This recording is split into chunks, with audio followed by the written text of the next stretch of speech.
He's there for us from Tokyo. Now, one industry that's set to really grow over the year ahead is food, because 2014 will see investors pouring more cash than ever before into agriculture and food processing, and every penny is needed. The United Nations Food and Agricultural Organization says that feeding the world over the next 30 years or so will require investments of around $83 billion a year. Now, compared to, say, bonds or currencies, agriculture can offer very attractive returns, but there's now recognition that just industrialising production by creating vast mechanised farms is only part of the answer. Investors are being pressed to think more about sustainability and the 70% of the world food still produced on family farms or small holdings. Our Europe business correspondent Nigel Cassidy has this report. For this farmer, it's the season to finish clearing his fields and plan for next year.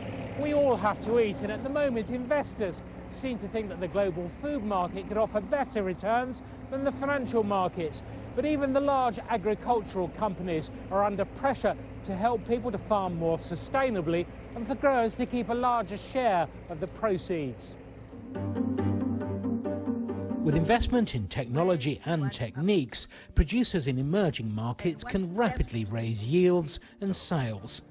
It never makes sense if the investor approaches the investment from a helping perspective.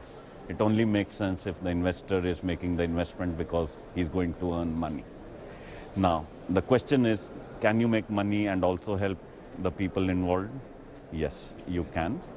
And often one small project sparks another.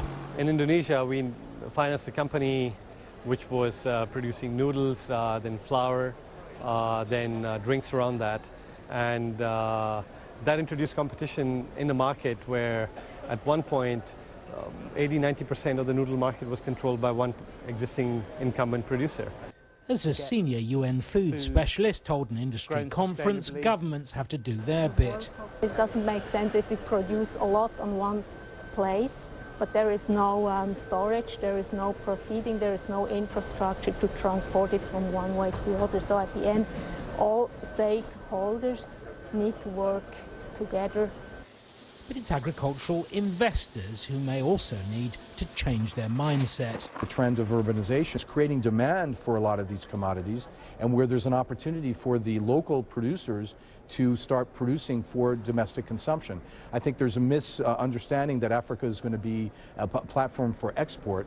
There is an opportunity for import substitution and for satisfying the growing needs of those domestic markets right now. So maybe it's no wonder that investors are shifting some of their focus from huge agribusinesses to the 70% of food still produced on family farms. Nigel Cassidy, BBC News.